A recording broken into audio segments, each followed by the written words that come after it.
और इसी बीच सीधे लिए चलते हैं आपको लखनऊ, जहां पर मेधावी छात्र छात्राओं का सम्मान समारोह कार्यक्रम आयोजित किया जा रहा है।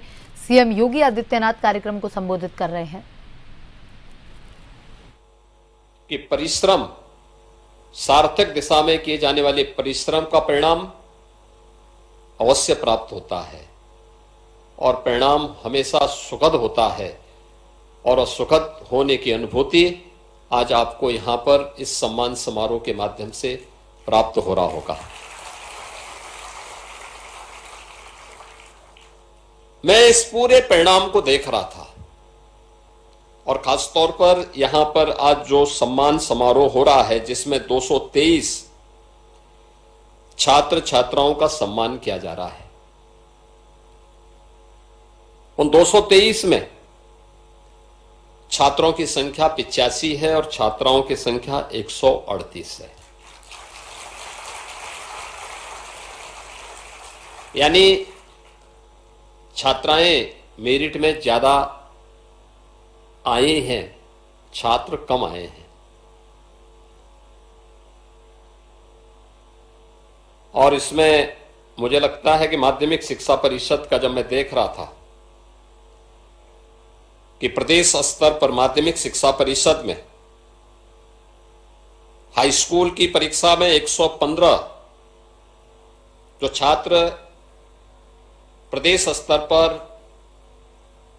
10 प्रथम स्थान प्राप्त किए हैं, उनमें 115 ऐसे छात्र हैं, ऐसे बच्चे हैं जिनमें से 34 छात्र हैं और 81 छात्राएं हैं।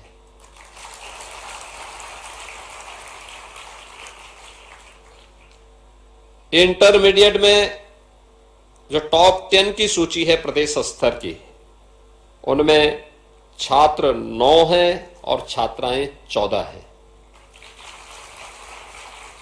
और अगर दोनों को मिलाकर के देखेंगे तो टॉप 10 में माध्यमिक शिक्षा परिषद के प्रदेश स्तर पे छात्रों की संख्या 43 और छात्राओं की 95 है। यानी यह संख्या बताती है कि छात्राएं ज्यादा मेहनत कर लेती हैं और ज्यादा मेहनत करके अच्छा अंक प्राप्त करने की सामर्थ्य रखती हैं। हम लोग जबकि मानते थे कि छात्राएं घर में अपनी माता के भी हाथ में सहयोग करती हैं, अन्य प्रकार का सहयोग करती हैं, लगता है कि अब परिवर्तन आ गया है कि छात्र घर में झाड़ू पोछा ज्यादा लगाने लगे हैं।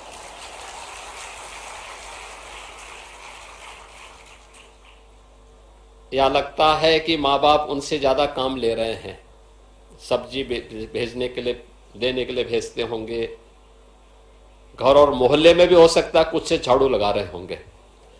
इसीलिए छात्रों का अंक इतना कम है और छात्राएं मेहनत कर रही हैं और मेरिट स्थान में उन्होंने अच्छा स्थान प्राप्त किया है। एक सुखद लक्षण है। लेकिन छात्रों के लिए भी एक प्रेरणा भी होनी चाहिए कि छात्राएं घर में परिवार का सहयोग करते हुए भी अच्छा अंक प्राप्त कर ले रही हैं, मेरिट में ज्यादा स्थान प्राप्त कर रही हैं। तो छात्र कम से कम उनका ही अनुसरण कर लें।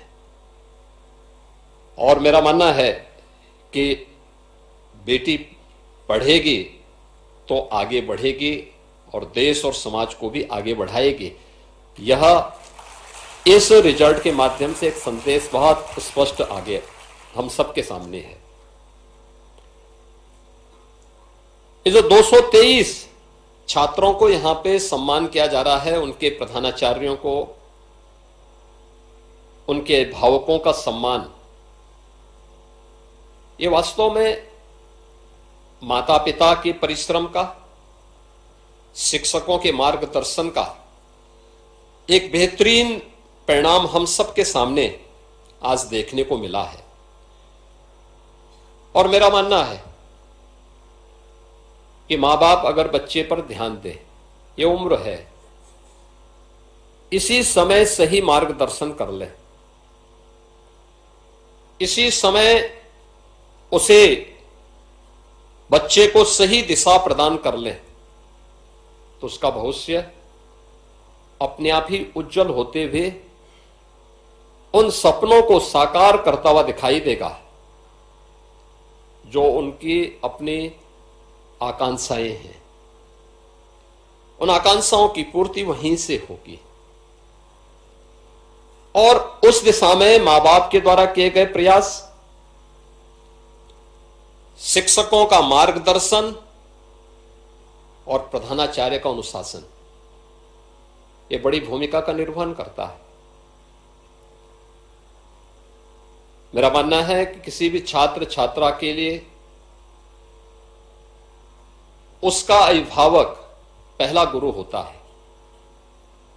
आज हो क्या रहा है, हम लोग अक्सर देखते हैं कि बच्चा रो रहा है तो माता पिता उसको संतुष्ट करने के लिए अपना स्मार्टफोन उसके सामने दे देते हैं।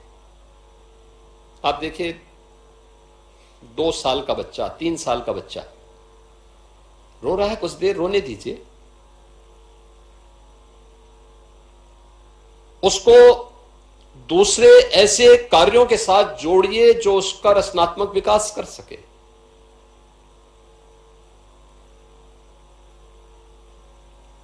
2 वर्ष के बच्चे को, 3 वर्ष के बच्चे को आप स्मार्टफोन पकड़ा रहे हैं, वीडियो गेम के साथ जोड़ रहे हैं।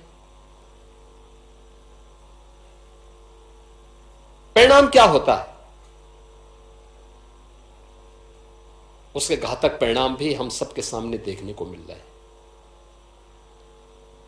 और हम सबको ये बातें याद रखना होगा। देखिए कितनी समृद्ध परंपरा रही है हमारे यहां, ज्ञान की परंपरा को हमने, विद्या को केवल अक्षर ज्ञान तक सीमित नहीं रखा है, विद्या को हमने बहुत विस्तृत रूप से उसको माना है। सा विद्याया विमुक्त, ये जो हमारे जीवन में हर प्रकार से, यानी हर प्रकार से हमारे जीवन में मुक्ति का मार्ग प्रशस्त कर सके, उन चुनौतियों से जूझने के लिए हमें प्रेरणा प्रदान कर सके, जो समाज और राष्ट्र के सामने आ खड़ी हुई है या आती हुई दिखाई देती है। प्लायनवादी रुख नहीं,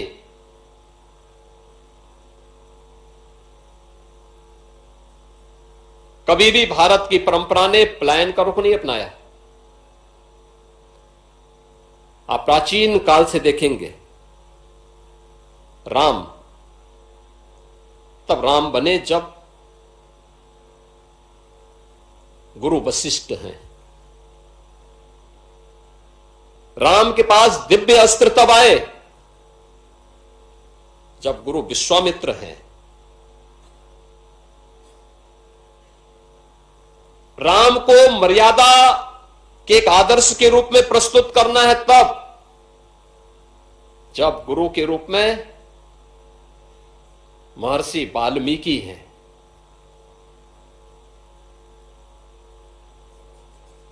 भारत की एकता को उत्तर से दक्षिण तक निर्बाध रूप से आगे बढ़ाना है, ये तब संभव हो पाया जब गुरु के रूप में महर्षि अगस्त जैसा ऋषि है।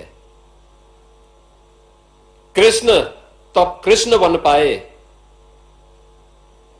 मुरली को सुदर्शन बनने में कोई समय नहीं लगा जब गुरु संदीपन आए। याद करना, युग अलग अलग हो सकता है लेकिन समय के अनुरूप मुरली की आवश्यकता वृंदावन में थी, लेकिन धर्म की स्थापना के लिए सुदर्शन भी आवश्यक है। वह संदीपन ने महसूस किया था और कृष्ण के हाथों से मुरली वृंदावन में रखवा करके सुदर्शन लेकर के निकल पड़ो, तभी धर्म की स्थापना होगी, तभी यह देश सुरक्षित होगा। और इस भाव के साथ जब उस प्रकार की प्रेरणा आप दे पाएंगे तब राष्ट्र के रूप में एक लंबी यात्रा को हम आगे बढ़ा पाते हैं। दुनिया के अंदर भारत का सम्मान क्यों? भारत के सम्मान के पीछे का कारण भी इसलिए नहीं कि हमारे पास दुनिया की सैन्य शक्ति सबसे बड़ी थी, इसलिए नहीं कि धन धान्य से परिपूर्ण हमारा देश था। दुनिया के अंदर भारत का सम्मान इसलिए था क्योंकि दुनिया के अंदर सबसे बड़ा ज्ञान की धरोहर हमारे पास थी, और इसलिए दुनिया के अंदर विश्व गुरु के रूप में भारत बन पाया। भारत को इस सम्मान तब मिल पाया, और हम सबको इस बात को ध्यान में रखना होगा कि मेधावी छात्र छात्राओं का सम्मान भी उसी कड़ी का हिस्सा है। यह अवसर इसलिए महत्वपूर्ण है, आज से 9 वर्ष पहले मेधावी छात्र छात्राओं के सम्मान के लिए हम कार्यक्रम आयोजित नहीं कर सकते थे, क्योंकि तब नकल से युक्त परीक्षा होती थी और मेरिट और डिमेरिट का कोई पता ही नहीं लगता था। पिछले 9 वर्ष में हम लोगों ने प्रदेश में नकल मुक्त परीक्षा, नकल विहीन परीक्षा कराने का कार्य प्रदेश के अंदर किया। आज प्रदेश में मैं कह सकता हूं माध्यमिक शिक्षा परिषद में 56 लाख बच्चे परीक्षा में बैठते हैं, और इन 56 लाख बच्चों की ससमय परीक्षा हो। परीक्षा छात्र छात्रा को परेशान करने का माध्यम नहीं होनी चाहिए। परीक्षा का आधार छात्र छात्रा के अंदर उस आत्मविश्वास को पैदा करने के लिए, जिससे वह अपने आप को स्वतःस्फूर्त भाव के साथ उसमें लीन कर ले।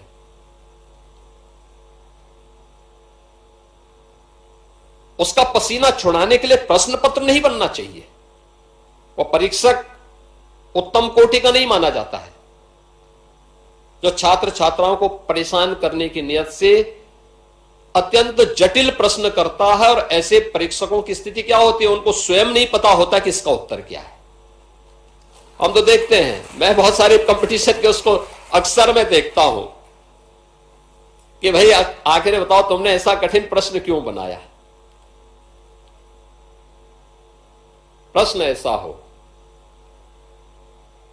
जो छात्र थोड़ा सा भी अपने दिमाग के बहिर्मुखी वृत्ति को एक करके आगे बढ़ा सके तो आसानी से उसको हल करके प्रस्तुत कर दे। एक आसान सा तरीका होना चाहिए, एक स्वतःस्फूर्त भाव के साथ चलने वाली प्रक्रिया का हिस्सा होना चाहिए। हम उसको हतोत्साहित न करें।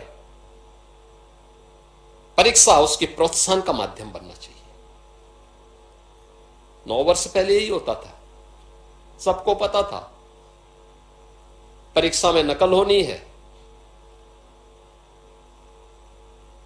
तो शिक्षकों की भर्ती भी नहीं करते थे। विद्यालय भी उसी स्थिति में थे, अभिभावक भी उसी प्रकार से देखते थे, छात्र भी उसी प्रकार से फिर ये मान के चलते थे कि भाई जब अंत में ठेका होना ही होना है तो हम भी मेहनत क्यों करें। ये सब चलता था, और मैंने तो देखा है 17